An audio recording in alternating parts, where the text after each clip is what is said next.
Hola a todos, somos estudiantes de la Universidad San Antonio Abad del Cusco, de la Escuela Profesional de Ciencias Administrativas, y en esta ocasión, para el curso de Administración Pública y Gobernabilidad, abarcaremos los temas de la reforma en el Perú y la descentralización. La importancia de la reforma del Estado. La reforma del Estado es un tema de fondo tanto en los países industrializados como en las naciones en desarrollo. En los países del mundo industrializado como en las naciones en desarrollo, las acciones y omisiones del Estado responden a los intereses que representa el gobierno. Las naciones industrializadas se caracterizan, 1, por tener estrategia de desarrollo. 2, Estado eficiente. En América Latina, específicamente en Perú, se caracteriza, 1, gran debilidad del aparato público.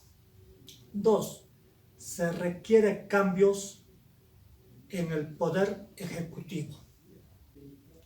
Ahora vamos a hablar sobre la preeminencia del sistema democrático. La democracia está tomando vida política cotidiana en todos los puntos del planeta. A lo largo de la historia, en muchos países se abolieron el régimen de un solo partido. La crisis de gobierno se da también en los países industrializados, como la corrupción y el xenofismo. En países desarrollados, debido a la brecha, el crecimiento de las demandas sociales y la incapacidad de los marcos institucionales del Estado, privados y social civil para satisfacerlas. La crisis de gobernabilidad democrática en el Perú está atravesando por un proceso de cambio social profundo y acelerado. En los años de 1960 a 1980 surge de los servicios de bienes y de orden de paz debido al crecimiento de la población.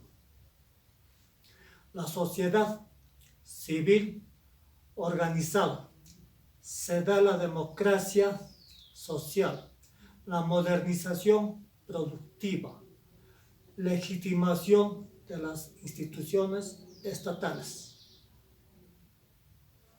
Hablando de los años 1960 a 1980, prácticamente como Perú se encontraba en vías de desarrollo hacia la industrialización, surgió la producción de bienes y servicios, pero eso quedó corto ante el crecimiento de la población y por eso que suscitan los problemas. En el año de 1980, a raíz de los problemas que hubo en esas décadas, prácticamente nace el terrorismo que promovieron los del Sendero Luminoso y el MRTA. Era una década muy difícil donde prácticamente había problemas de abastecimiento, por eso que surge la situación de acaparamiento, especulación de los productos. La lógica de la reforma institucional y los cambios en la estructura del Poder Ejecutivo. A ello viene lo que es la reestructuración del aparato público. Se ha caracterizado por la reducción del gasto público, la recuperación de los ingresos fiscales y así como también la privatización de las empresas públicas. Para ello abordaremos lo que es una situación previa, anterior a ello, el cual este periodo se distingue en otros tres periodos diferenciables, como la subsidiariedad, la nacionalización y la inercia al cambio. En el año 1977 se realiza el primer censo sobre las actividades empresariales del Estado, en el cual se reveló que había 174 empresas públicas y el accionar de ellos era de gestionar ofertas de bienes, como también proveer precios y tarifas de los subsidios. Y hablando del deterioro social y la crisis del Estado, el presidente Fernando Belaúnde había reestructurado el equilibrio macroeconómico y el déficit del Estado público era casi nulo y los principales precios de la economía estaban en niveles reales.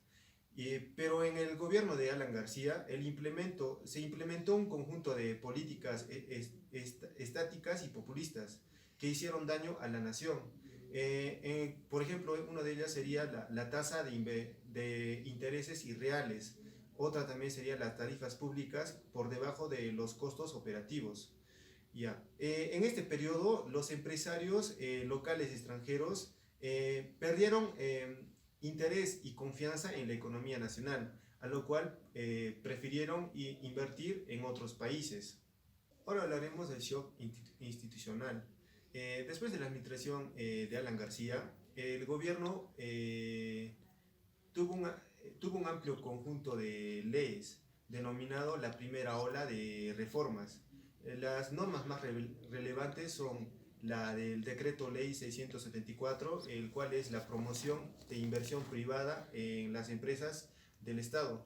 O también otra sería el Decreto Ley de 758, que promueve la inversión privada en la nación. Hablaremos ahora de la privatización. Para el año 1990, el Estado contaba con 180 empresas públicas, además de 226 unidades productivas. La mayoría de ellas se encontraba con restricciones en sus eficiencias. En el año 1984, las empresas estatales acumularon millones de pérdidas y el Estado estaba quebrado y sería incapaz de financiar una inversión en las empresas públicas. Y la única solución que vieron ellos es de generar inversión privada en las unidades productivas, la cual fue la privatización. Y los objetivos del programa de privatización fueron reestructurar la relación entre el sector público y privado, como también elevar la eficiencia de las empresas del sector público y también lograr la inversión privada en el sector privado. Desde inicios desde la década de los 90 se desarrolló un proceso respaldado por la Constitución del 93. Hemos pasado de un Estado que cumplía un rol protagónico como agente económico, muchas veces bajo la forma empresarial, a un Estado que atiende las necesidades públicas mediante una potestad regulatoria, es decir, generando marcos legales, sectoriales que regulan la actividad de los agentes económicos privados. La idea predominante de que el Estado debía concentrarse en regular actividades económicas generó la necesidad de replantear y potenciar la capacidad de regulación de este. Las necesidades relacionadas con los procesos de estabilización pusieron mayor énfasis en la reforma de la SUNAT. También así tenemos la SBS y la SMB, que antes se llamaba la CONACET. Otros órganos reguladores que tenemos son la SUNAS, que está encargada de las empresas de saneamiento. También tenemos la Ausinergym, que antes se denominaba Ausiner, que se encarga de fiscalizar las concesiones eléctricas. Tenemos la Aucitran y la Aucitel, que vela por el suministro de los servicios públicos de telecomunicaciones. la reforma tributaria y la SUNAT. En diciembre de 1993 se promulgó un conjunto de decretos legislativos. Definía un sistema tributario nacional conformado por el Código Tributario, por los tributos de gobierno central, que son el impuesto a la renta, el IGB, el impuesto selectivo al consumo, los tributos municipales y otras contribuciones como son el FONAVI antes, el ASINATI y Sensico hoy. Estas medidas adoptadas hicieron que la SUNAT hoy se vea como una institución eficiente y respetada, con mayor control sobre las diversas variables de la realidad impositiva. En los últimos años se han adoptado algunas medidas destinadas a mejorar la eficiencia tributaria, como por ejemplo el nuevo RUS, así también como la mejora en la atención al contribuyente. La reforma del gasto público. Según información del MED, para el año del 2016, el 76.6% de este gasto corresponde a gastos corrientes, como son sueldos en salarios, bienes y servicios y transferencia, y el 23.4% corresponde a las inversiones de capital, que es la inversión pública. Entonces, esto quiere decir que por cada sol gastado en inversión pública se gastaba 2 soles para pagar a dichos funcionarios. Centralismo y centralización. Como bien sabemos, el Perú es un país centralista desde la etapa colonial, y cuando este se independizó de la colonización española, heredaba un estado centralizado por razones de administración colonial. La estructura estatal de la colonia fue utilizada en la estructura del Estado republicano. Antes estaba formado por 9 intendencias coloniales que se convirtieron en 9 departamentos, y el poder se descentró en Lima. El Estado siguió teniendo la misma estructura para recolectar impuestos hasta el día de hoy. El centralismo estatal es un problema de carácter institucional y político, ya que las mayores decisiones se toman en el nivel más alto de gobierno, que es el gobierno central. La República transcurrió varios episodios, y uno de los más importantes fue después del año de 1930, donde surgió la industrialización. El 70% se enfocó en Lima, y más de la mitad del PBI se centró ahí.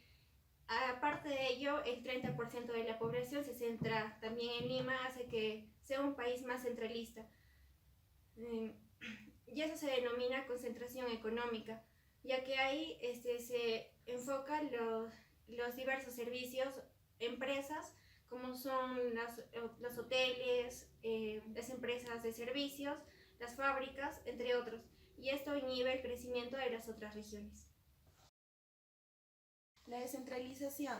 La descentralización se centra en definir cómo se va a organizar el Estado para llevar a cabo sus tareas y cumplir con sus obligaciones y compromisos con la sociedad. Comenzamos con los antecedentes. Primeramente tenemos el proceso de regionalización de 1989.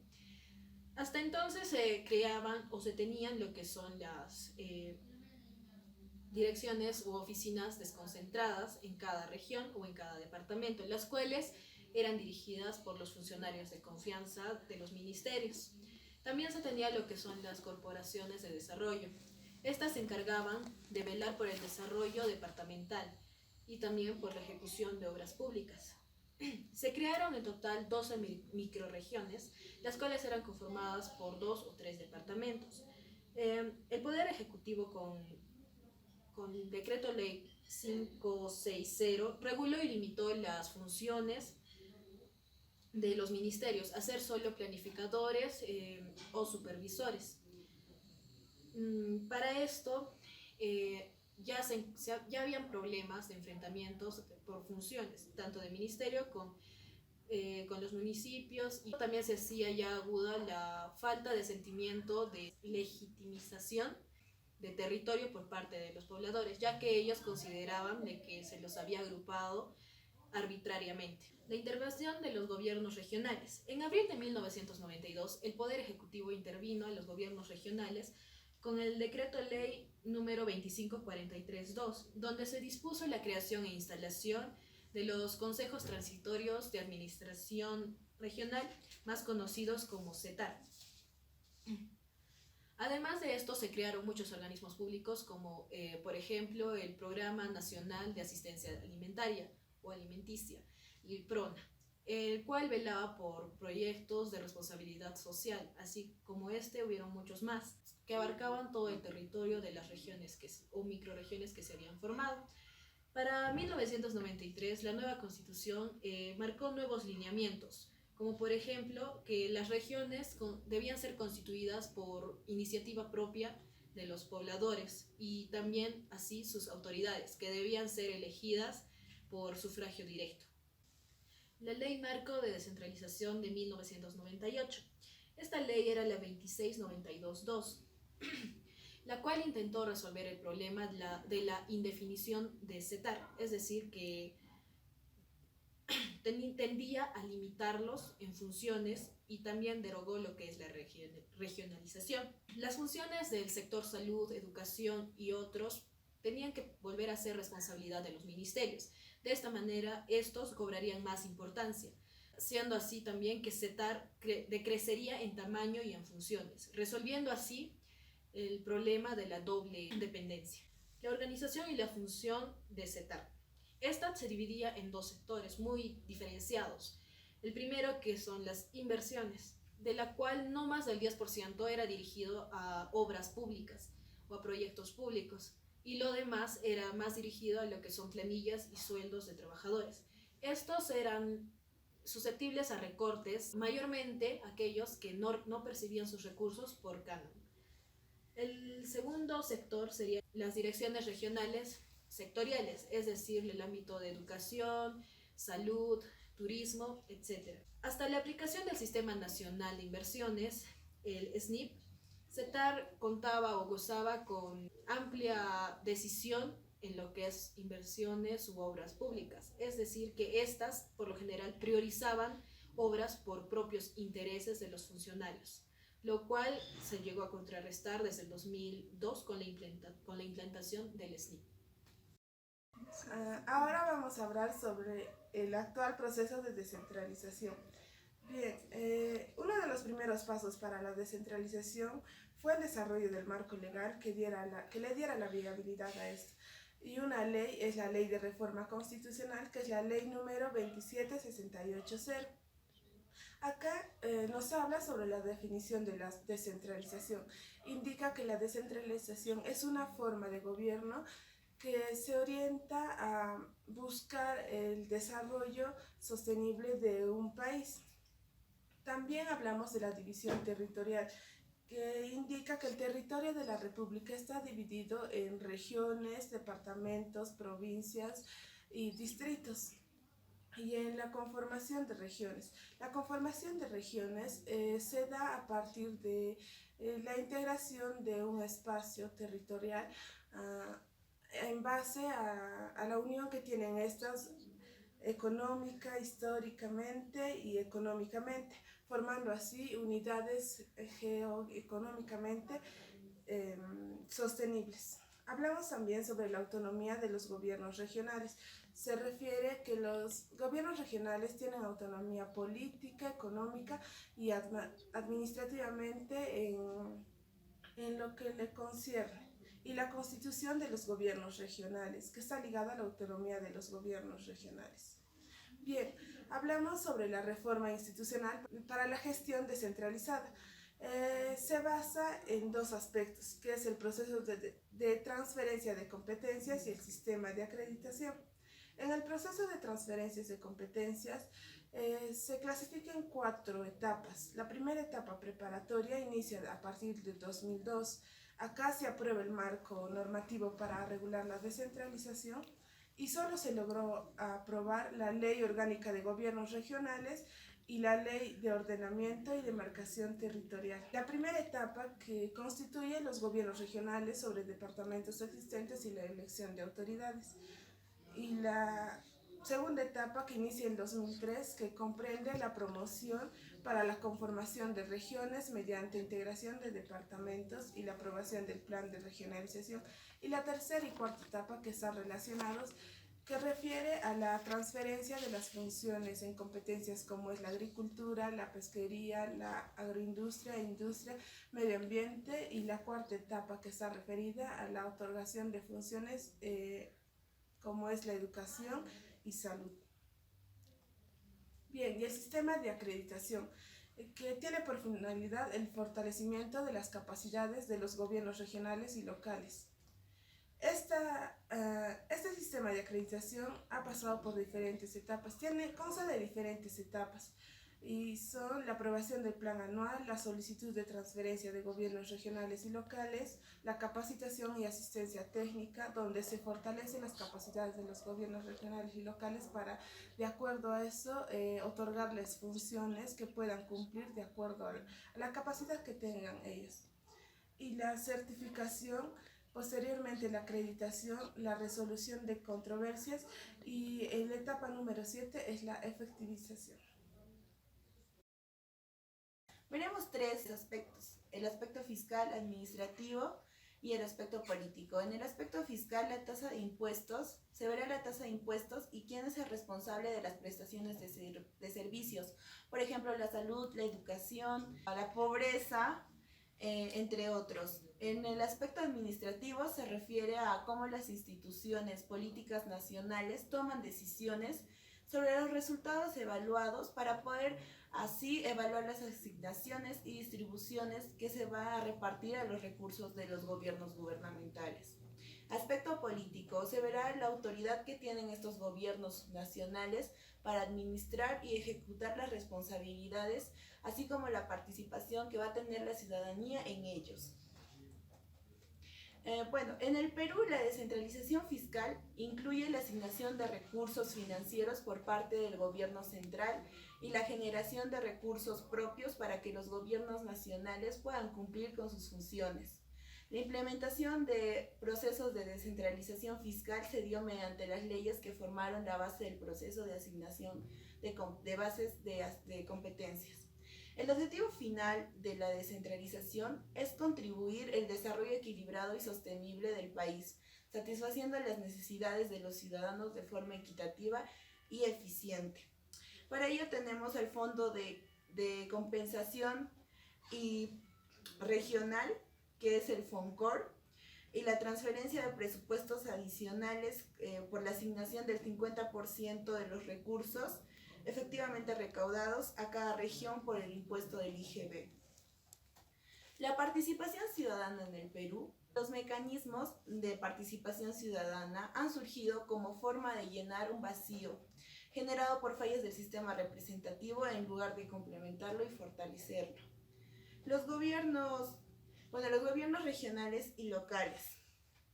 En los gobiernos regionales, ellos tienen la facultad tributaria, quiere decir que ellos no cuentan con impuestos propios. Solo reciben transferencias financieras con la recaudación de impuestos nacionales. Depende de la transferencia del gobierno nacional. La mayor parte del presupuesto del gobierno regional proviene de las regiones, las cuales constituyen el 69.3% de su presupuesto, y de la otra parte que se destina al gasto del personal y obligaciones sociales. La participación ciudadana en el Perú. Estos abarcan como la participación directa, el referéndum, las revocatorias de las autoridades, presupuesto participativo, así como la rendición de cuentas. Gobiernos regionales tienen la facultad tributaria muy limitada, porque no cuentan con impuestos propios, solo reciben transferencias financieras con la recaudación de impuestos nacionales. Dependen de las transferencias del gobierno nacional. La mayor parte del presupuesto de los gobiernos regionales provienen de las recaudaciones ordinarias. Los gobiernos locales no dependen del gobierno nacional, cuentan con la facultad de administrar y recaudar impuestos. Los recursos determinados dependen de las leyes específicas, así como de los factores exógenos a la política. Si bien el canon por ley debe destinar casi en su totalidad al gasto de inversión. Los gobiernos locales disponen de fuentes de importante magnitud como el Fondo Común y la renta de aduanas. Así pueden ellos utilizar para cubrir los gastos corrientes. Ellos tienen autonomía en los gastos que el gobierno regional les dé. Descentralización fiscal. Como ya mencioné, ellos establecen mecanismos y reglas predecibles.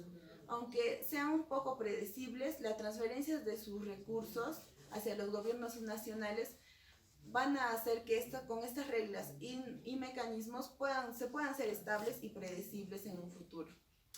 Como ya mencioné, replanteando las reglas de distribución del canon y del Fondo Común. Los gobiernos regionales como Lambayeque, Huánuco, San Martín, Madre de Dios y Apurímac tienen la participación porcentual que no llega al 1%. En cambio, en el Cusco, este porcentaje es el 18% más, 18 veces más que el monto a Lambayeque. Democracia participativa, la inversión pública. La inversión pública se encuentra por debajo del nivel deseado y no garantiza la asignación de recursos para la sostenibilidad de proyectos ejecutados. Resuelven el tema de atomización de la inversión, pues ellos articulan territorialmente y promueven su empaquetamiento fomentando las APPS y las obras por impuestos. El porcentaje de proyectos de inversión pública menores a 1 millón ejecutados en los últimos 5 años han llegado al 69% de su totalidad. Rendición de cuentas. El limitado cumplimiento de normas de transparencia y recaudación de cuentas. Establecen pautas básicas para una rendición de cuenta ciudadana.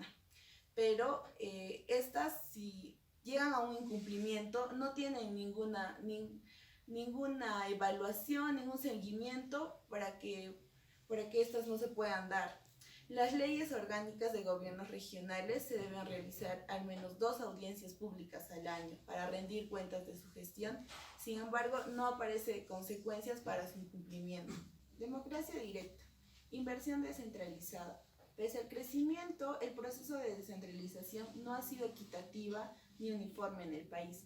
Por ende, es difícil establecer causalidad entre el incremento en recursos y la reducción en la incidencia de pobreza. Crecimiento de la inversión. En el Perú, de acuerdo a Velarde, se estimó que para este año, el 2019, la inversión privada sume 42.400 millones y para el 2020 sea de 52.786. La inversión privada en el 2018 creció de un 4.2% en 4 años, a pesar de 4 años de estancamiento. Para este año se espera repetir la expansión de inversión privada con un avance del 4% y para el 2020 un aumento del 4.8%. Así como también la inversión pública registraría un incremento del 9% en el 2020, mayor al 2% que crecería en el 2019, en este año. Se calculó que la demanda también interna crecería el 4.3% en el 2020, mayor al 3.4% previsto para el 2019. Dentro de esto, el exministro de Economía y Finanza, Carlos Oliva, proyectó la inversión privada en nuestro país que continuaría acelerándose, por lo que alcanzaría a un crecimiento del 7.5% en este año y mayor al estimado en el 2018, que fue el 4.7%. De acuerdo a eso, también refirió que para este año el presupuesto considerará una partida de culminación de 258 obras, mientras que para el 2020 se asignarán recursos para culminar 353 obras. El PBI es una deuda, de acuerdo a esa deuda pública, representa el 27% del Producto Bruto Interno, la tasa de deuda más baja de la región. El presupuesto, dentro de ese presupuesto que se asignará al 2020, el 50% será dirigido a lo que son los gobiernos locales y regionales.